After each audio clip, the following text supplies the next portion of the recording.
Bienvenue sur Next Gen Manufacturing, Nexus. Dans le monde de la fabrication de haute précision, on le sait, une toute petite erreur peut très vite se transformer en catastrophe. Aujourd'hui, on plonge au cœur du processus qui empêche ces désastres, l'inspection du premier article ou FAI. Et on va voir comment ce processus qui est absolument critique est en train de vivre une véritable révolution. Bon, cette citation d'une norme officielle, elle va droit au but, hein. Ça nous rappelle tout de suite que l'approbation d'une FAI, ce n'est pas juste un bout de papier à signer. C'est une décision qui peut mettre en péril toute la chaîne de production et bien sûr la confiance du client. Pour que ce soit bien concret, imaginez un peu le tableau. Une seule petite erreur de mesure, un mauvais composant, une spécification oubliée sur la toute première pièce. Si personne ne la voit, eh bien cette erreur va être reproduite à l'identique sur des milliers et des milliers d'autres unités. Et là, un petit pépin se transforme en désastre financier. Alors comment est-ce que l'industrie se protège contre ça? La réponse, c'est justement l'inspection du premier article, la fameuse FAI. C'est le principal rempart, le filet de sécurité contre ce genre de défaillance en cascade. En fait, le principe est assez simple, mais il est extrêmement rigoureux. L'idée, ce n'est pas juste de vérifier une pièce. Non, c'est de valider l'ensemble du processus de fabrication. Les matériaux, les outils, les programmes, les procédures, tout. Si la première pièce est parfaite, ça prouve que tout le processus est capable de produire des pièces conformes de manière fiable et constante. Et ce qui est vraiment intéressant, c'est que la FAI, ce n'est pas un truc qu'on fait une seule fois et c'est terminé. Pas du tout. C'est un processus dynamique. Le moindre changement significatif, une modif de design, un nouvel outil, même une longue pause dans la production, eh bien ça déclenche une nouvelle FAI. C'est une vérification permanente pour s'assurer que le processus reste sous contrôle. Et ça, ce n'est pas que de la théorie. Regardez un peu ce diagramme de flux de Lockheed Martin. Dans des secteurs à très haut risque comme l'aérospatial, la FAI, c'est une procédure hyper rigoureuse, obligatoire. Chaque étape est définie, chaque décision est tracée, il n'y a aucune place pour l'improvisation. Le point crucial ici, c'est le niveau de détail. C'est hallucinant.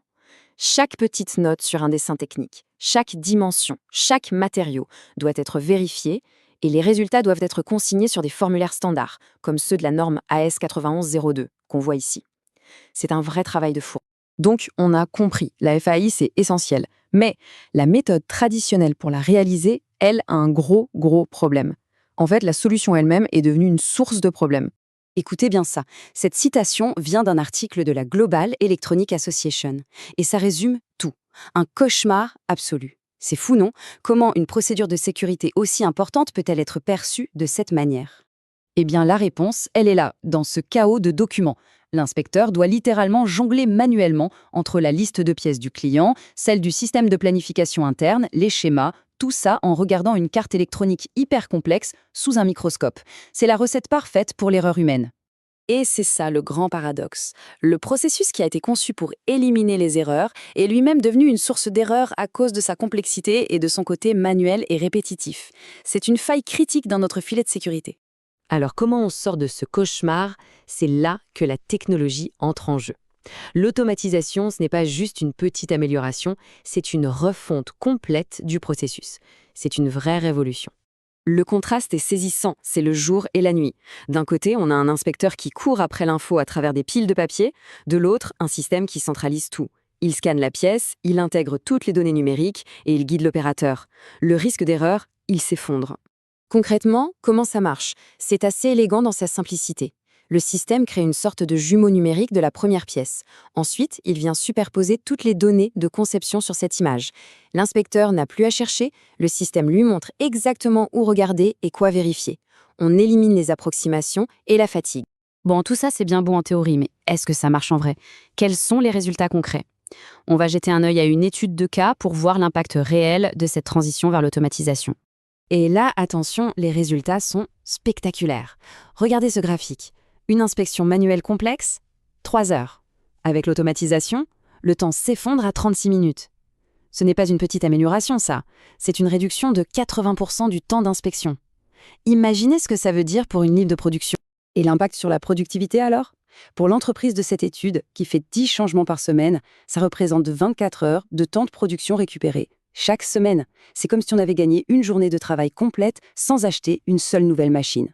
Et bien sûr, l'impact financier est tout aussi direct. Rien que sur les coûts de main-d'œuvre, c'est une économie de presque 1000 dollars par semaine. Et ce chiffre est même prudent, il n'inclut pas la valeur de tout ce que les machines peuvent produire maintenant qu'elles ne sont plus à l'arrêt en attendant. On le voit bien, cette transformation de la FAI, c'est bien plus qu'une simple optimisation. Ça représente un changement fondamental dans notre façon de penser la qualité. Cette dernière citation résume l'idée à la perfection. L'inspection manuelle, c'est une tentative de vérifier la qualité après coup, de rattraper les problèmes. L'approche automatisée, elle, aide à intégrer la qualité dans le processus lui-même en s'assurant que tout est parfait avant même de lancer la production de masse. Et on termine donc avec cette question.